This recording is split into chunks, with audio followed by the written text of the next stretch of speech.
Hoy vamos a hablar de alto riesgo obstétrico. En esta charla pretendemos hacer el concepto de qué es alto riesgo obstétrico, cómo clasificar a nuestra paciente como alto o bajo riesgo obstétrico y cómo llevarla de la mano en esta preparación de su embarazo.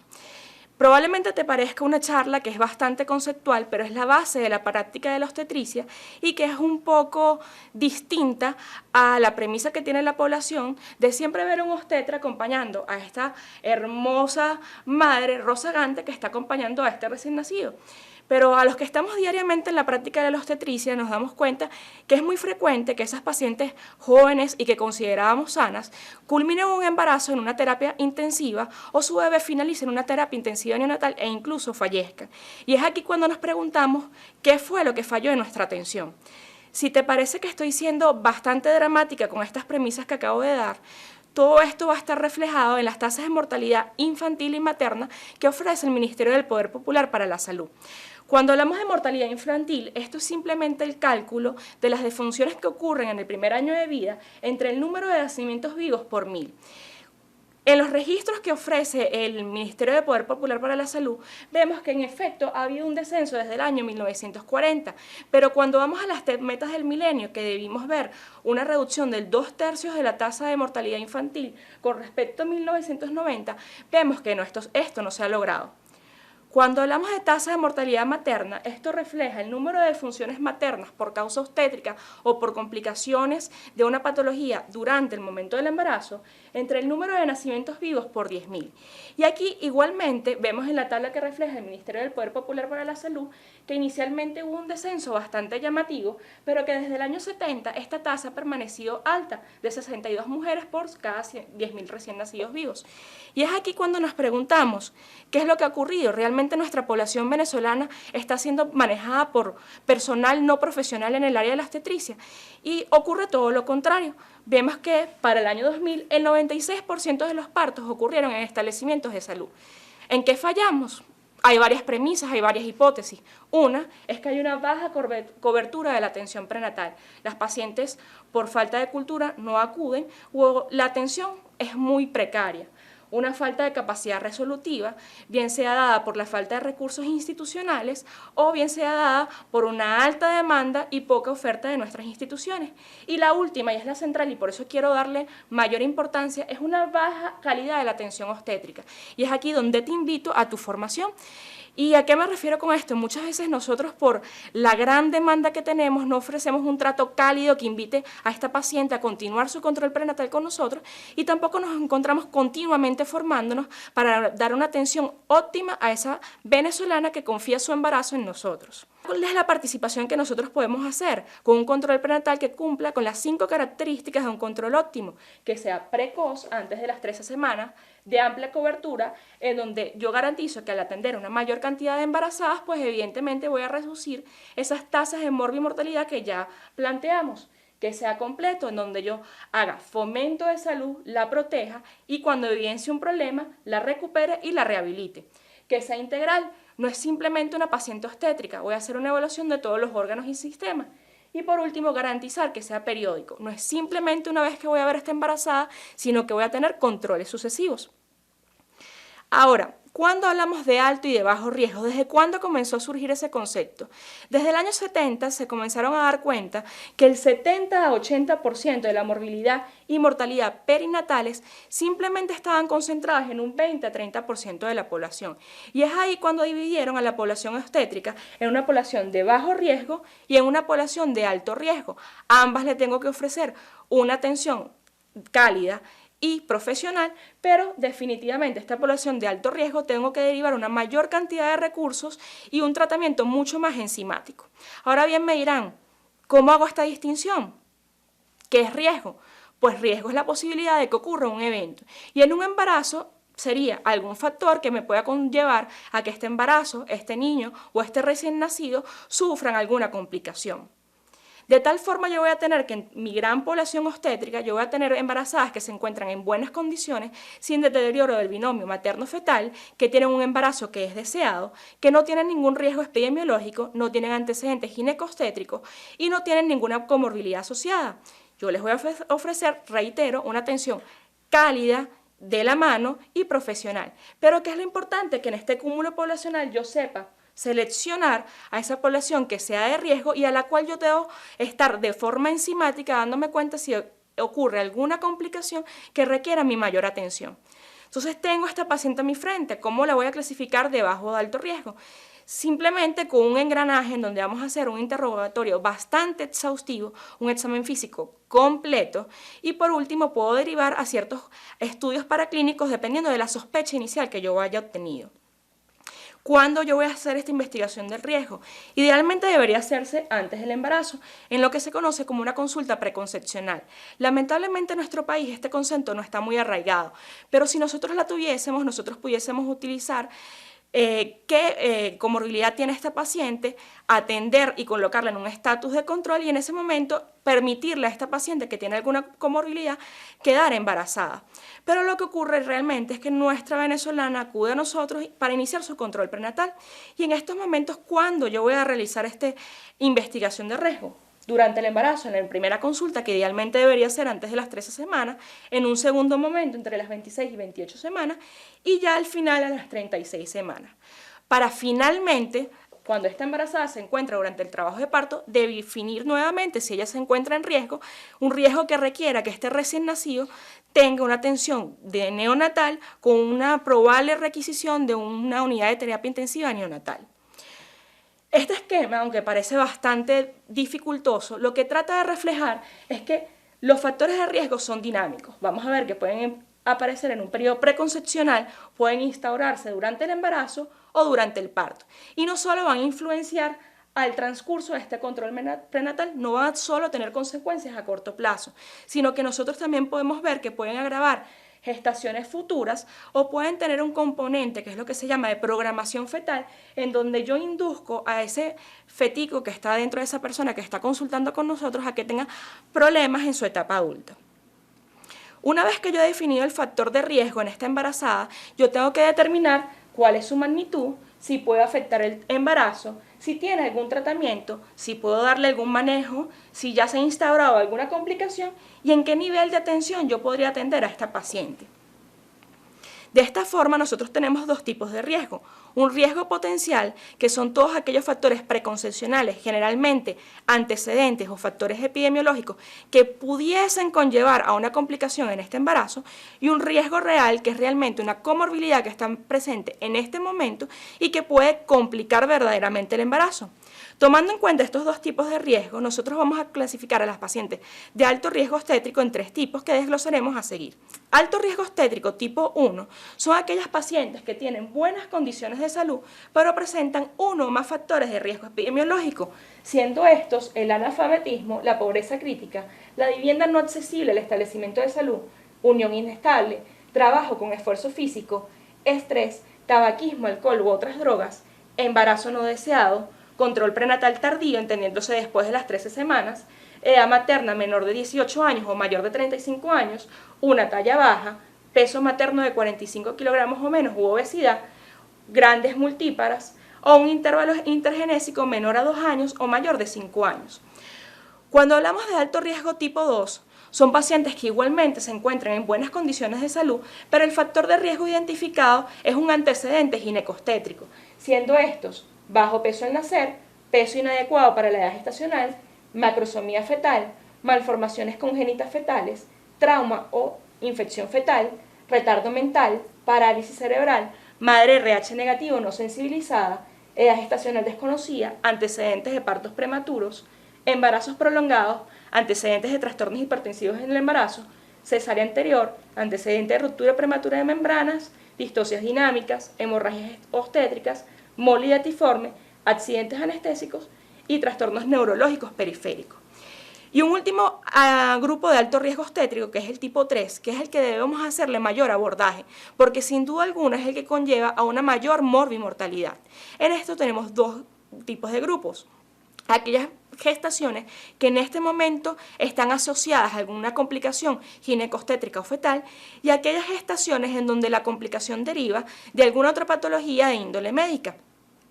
De esta forma, algunos de los factores que pudiésemos interrogar serían los antecedentes de mortalidad perinatal, muertes perinatales, síndrome de Torch, pérdidas estacionales recurrentes, antecedentes de infertilidad, incompetencia cervical, malformaciones congénitas uterinas o tumores ginecológicos, cáncer extragenital, hipertensión arterial, hemorragias obstétricas, presentaciones anómalas, estrechez pélvica, placenta previa, embarazo prolongado, amenaza de parto prematuro, embarazo múltiple, anemia, diabetes y otras endocrinopatías, cardiopatías, nefropatías, colagenosis, púrpuras, hemoglobinopatías, desnutrición severa y psicopatías.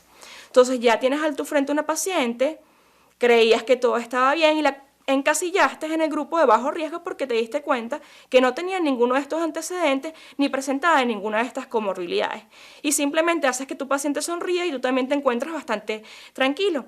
Pero que es importante que nuestra mente no sea rectangular. Nosotros tenemos que pensar que bajo riesgo no significa ausencia de riesgo. Una paciente que nosotros inicialmente habíamos catalogado que no era una población de riesgo, en algún momento puede complicarse. Y es ahí donde debemos estar alertas y saber que el estatus de riesgo es modificable, es cambiante, es dinámico. Identificamos que nuestra paciente, en qué grupo está. Si es una paciente de bajo riesgo, el Ministerio del Poder Popular para la Salud aconseja que el seguimiento sea en 6 consultas. La primera que ya hablamos, que debe ser antes de las 13 semanas, una segunda consulta entre las 15 y 18 semanas, tercera entre 22 y 24 semanas, una cuarta consulta entre las 27 y 29 semanas, quinta entre las 33 y 35 semanas y una última consulta entre las 38 y 40 semanas. Después de las 40 semanas, el Ministerio del Poder Popular para la Salud aconseja que toda la población sea considerada de alto riesgo. Ahora, en pacientes de alto riesgo realmente no hay un esquema estricto de cómo debe ser su seguimiento. Ahí va a depender mucho el criterio del médico y el estatus de estabilidad o no de la comorbilidad asociada en la paciente. ¿Y en dónde yo voy a atender a esta paciente? Si es una paciente de bajo riesgo, yo pudiese manejarla en un nivel 1 con una red ambulatoria, en donde pudiesen estar partícipes los médicos generales y donde solo podemos ofrecer exámenes clínicos básicos y de apoyo. Si esta paciente también es de bajo riesgo, pudiese ser derivada a un nivel 2, donde tenemos hospitales de tipo 1 o redes ambulatorias en donde se cuenta con atención especializada, médicos obstetras, que ya tienen a su disposición exámenes clínicos y de mediana complejidad. Lo que queremos aquí hacer es énfasis en que si tú ya identificaste que tu paciente en su primera consulta es de alto riesgo obstétrico y sobre todo si es de alto riesgo obstétrico tipo 3, debes derivarla a un nivel de atención 3 en donde definitivamente va a estar vinculado con la atención de este control prenatal, un médico especialista con apoyo de alta tecnología que tenga en su mano la disposición de una terapia intensiva tanto neonatal como de adultos y que tenga exámenes clínicos y paraclínicos de alta complejidad. Es no hacerle un daño a la paciente, sino saber identificar y saber derivar de una forma precoz y adecuada. Entonces ustedes me dirán, bueno, todo ha sido muy teórico, pero yo lo que tengo al frente es una paciente, no tengo una encuesta, no tengo una lista de factores de riesgo. ¿Qué ejemplos yo pudiese hacer? ¿Cómo puedo llevar yo a la práctica estos conceptos? Pues vamos de nuevo a la parte inicial. Si nosotros queremos es realmente disminuir la mortalidad y morbilidad materno-fetal, vamos a ver el caso de Venezuela. Vemos que el mayor índice de mortalidad materna va a ser debido por hemorragia, TOTSEM, es decir, trastornos hipertensivos del embarazo, sepsis o aborto. ¿Cómo pudiésemos nosotros participar en la reducción de cada uno de ellos? Bueno, en el aborto, si tuviésemos una consulta ginecológica donde hiciéramos un abordaje en los deseos contraceptivos de la paciente y por tanto evitar embarazos no deseados.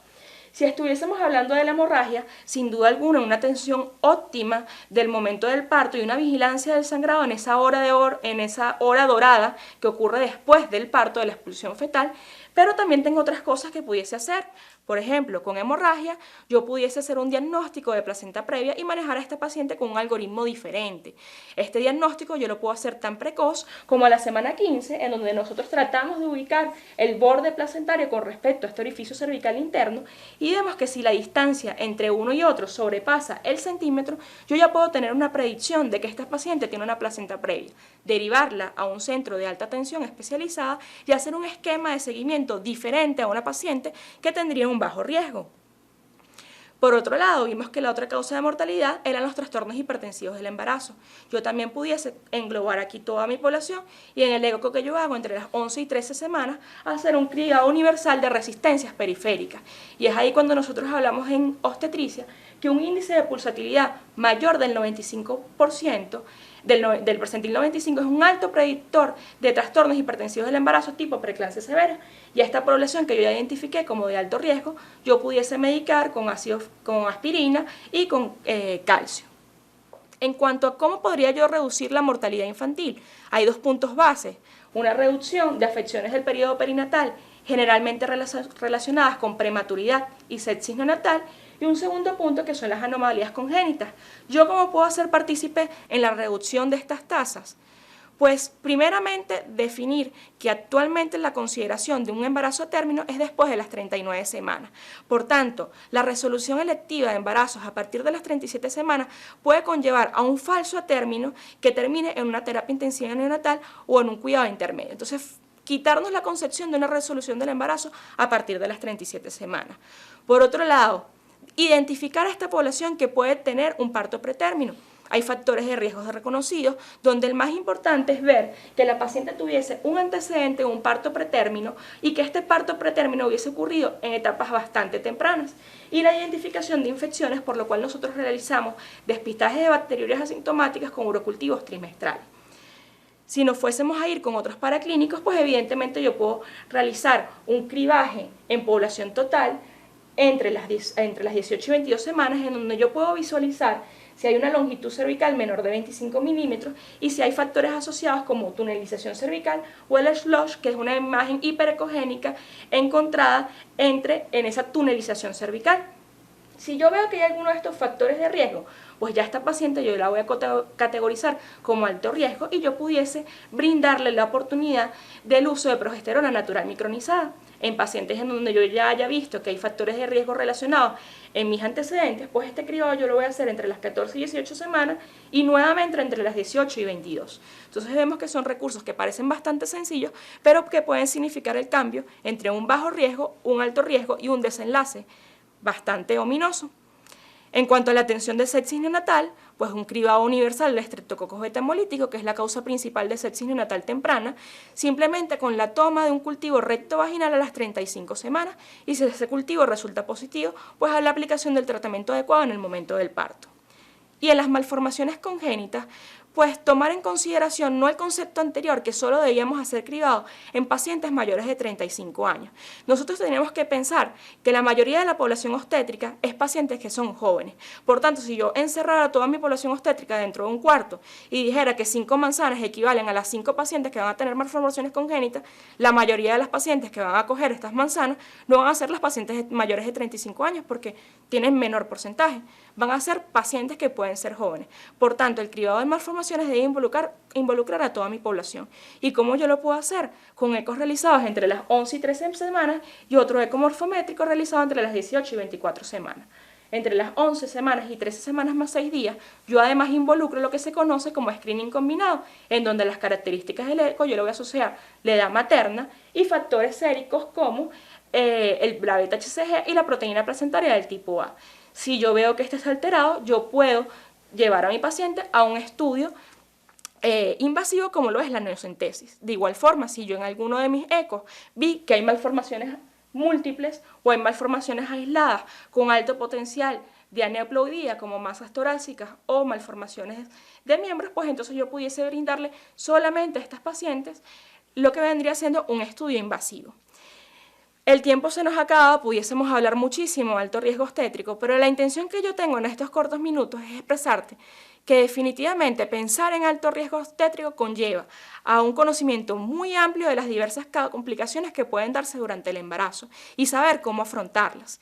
Y por otro lado, invitarte a que ejerzas tu función en detectar el problema, saber derivarlo en caso de que no lo puedas resolver o poder estudiar un poquito más para poder brindarle la atención adecuada a esa embarazada que está frente a ti y que tú puedes hacer que su embarazo termine como la foto que hablamos inicialmente, una rozagante madre acompañada de su hermoso bebé. Por su atención, muchas gracias.